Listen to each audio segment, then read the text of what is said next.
Hello viewers, ফিরে আসলাম আবারও আপনাদের জন্য অনেক গুরুত্বপূর্ণ একটি ভিডিও নিয়ে। তা হচ্ছে যে আপনারা যারা অনেকেই কমেন্ট করেছেন এবং জানতে চেয়েছেন যে কীভাবে আপনারা এক্সপার্ট অপশন অ্যাকাউন্টটিকে ভেরিফাই করবেন।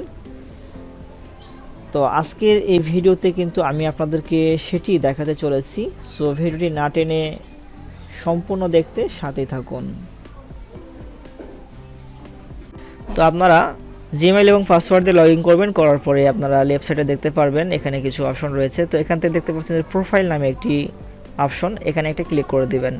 তো প্রোফাইলে ক্লিক করার সঙ্গে সঙ্গে ঠিক এরকমভাবে আসবে এবং আপনি আপনার প্রোফাইলে যে তথ্যগুলো দিয়েছিলেন সেই তথ্যগুলো এখানে দেখতে পারবেন, যেমন আপনার নাম, মেইল এবং বার্থডে এবং ঠিকানা। তো আপনি সব কিছু আপনার যে ভোটার আইডি কার্ড বা পাসপোর্টে যেভাবে দেওয়া রয়েছে ঠিক সেমভাবে দেওয়ার চেষ্টা করবেন। তো আমরা যদি ভেরিফাই ক্লিক করি তাহলে কিন্তু আমরা দেখতে বললাম যে আমরা ডকুমেন্টে চলে আসলাম। এখানে দেখতে পাচ্ছেন যে উইথড্র লিমিট। তো আমাদের অ্যাকাউন্টগুলোকে আমরা ভেরিফাই করা ছাড়া কিন্তু সর্বোচ্চ 25,000 টাকা পর্যন্ত উইথড্র করতে পারি। তো আমাদের যে ডকুমেন্টগুলো এখানে আপলোড করতে হবে, তো আসলে আমরা অনেক সময় যেটা করে থাকি যে আমাদের নাম আমরা ভুল দিয়ে থাকি। তো আপনারা সবসময় চেষ্টা করবেন আপনাদের এনআইডি কার্ডে মানে ভোটার আইডি কার্ডে যেইভাবে নাম দেওয়া রয়েছে ঠিক সেমভাবে নাম দেবেন এবং সেখানে যে জন্ম তারিখ এবং যে ঠিকানা রয়েছে সেম ঠিকানা দেওয়ার চেষ্টা করবেন। আপনার নামে যদি ভোটার আইডি কার্ড নাও হয়ে থাকে, আপনার পরিবারের মধ্যে যাদের ভোটার আইডি কার্ড হয়েছে ঠিক তাদের নামে অ্যাকাউন্টটি আপনি খুলতে পারেন এবং তাদের ভোটার আইডি কার্ড দিয়ে কিন্তু আপনি অ্যাকাউন্টটাকে ভেরিফাই করে নিতে পারেন, কিন্তু সেখানে নাম্বারটা আপনি আপনার ব্যবহার করতে পারেন, এতে কোনো সমস্যা নেই।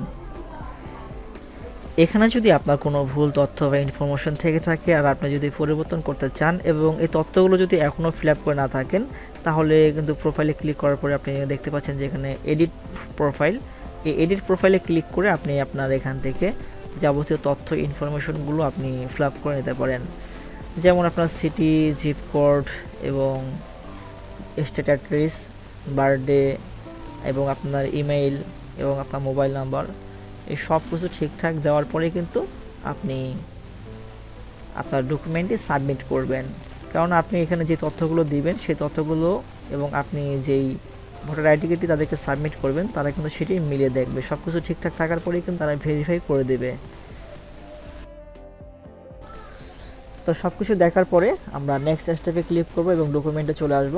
তো এখানে দেখতে পাচ্ছেন যে আপনার আইডি কার্ড আর পাসপোর্ট, আমাদের ভোটার আইডি কার্ড এবং পাসপোর্টের মাধ্যমে কিন্তু আমরা আমাদের এই আইডিটাকে অ্যাকাউন্টটাকে ভেরিফাই করব। তো এখানে আপলোড দেখতে পাচ্ছেন, এখানে একটা ক্লিক করে দিবেন।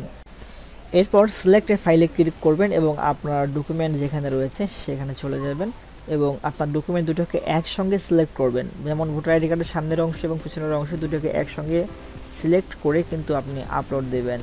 আর যদি দুটো একসঙ্গে আপলোড দেওয়ার অপশন না পেয়ে থাকেন, না বুঝে থাকেন, না পারেন, তাহলে প্রথমে সামনের অংশটা আপলোড দেবেন, দেওয়ার পরে রিভিউতে চলে যাবে।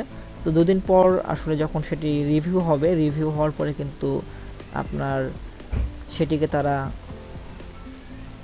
রিজেক্ট করে দেবে এবং নিচে একটি অপশন দেবে যে আপনার ভোটার আইডি কার্ডের পিছনের অংশের একটি ছবি দেওয়ার জন্য। তো আপনি সেই ছবিটা দিয়ে যখন সাবমিট করবেন, তো একদিন পরে কিন্তু সেটি তারা রিভিউ করবে। রিভিউ করার পরে কিন্তু আপনার অ্যাকাউন্টটাকে তারা ভেরিফাই করে দেবে। তো দেখতে পাচ্ছেন এখানে আপলোডে একটা ক্লিক করে দেবেন ছবিটি সিলেক্ট করার পর। তো এরপর দেখতে পাচ্ছেন the document has been uploaded. তো দেখতে পাচ্ছেন যে ওয়েটিং ফর রিভিউ। তো আসলে আমাদেরকে এখানে লেখা 1 থেকে 2 দিন সময় লাগতে পারে। তো এই 1 থেকে 2 দিন আপনি একটু অপেক্ষা করবেন। তো আশা করি আপনার অ্যাকাউন্টটা ভেরিফাই হয়ে যাবে। আর ভেরিফাই হলে কেমন চিহ্ন আসবে সেটাও আপনাদেরকে এখন দেখিয়ে দিচ্ছি। তো অ্যাকাউন্টটি ভেরিফাই হলে মূলত আপনারা এরকম একটি টিক মার্ক এবং ভেরিফাই দেখতে পারবেন, ঠিক এভাবে আসবে। আর আপনারা যদি ডকুমেন্টে আমরা ক্লিক করি, ডকুমেন্টে ক্লিক করার সঙ্গে কিন্তু আমরা এখানে দেখতে পাচ্ছি যে আইডি কার্ড আর পাসপোর্ট অ্যাপ্রুভেড, আমরা যেটা দিয়েছিলাম তারা অ্যাপ্রুভ করেছে। তো আমাদের অ্যাকাউন্টে তারা ভেরিফাই করে দিয়েছে। তো আশা করি বুঝতেই পারছেন। আর আমরা যদি ফাইন্যান্সে ক্লিক করি এবং আমরা যদি উইথড্রোতে ক্লিক করি, তাও দেখতে পাচ্ছেন যে এখানে আর কোনো লিমিট নেই। তো এই ছিল আজকের ভিডিওটি ভালো লাগলে অবশ্যই একটি লাইক করে দিবেন এবং আপনার কোনো মতামত থাকলে কমেন্ট করে জানিয়ে দিবেন। তো আজকের ভিডিওটি এখানে শেষ করছি। খুদা হাফেজ।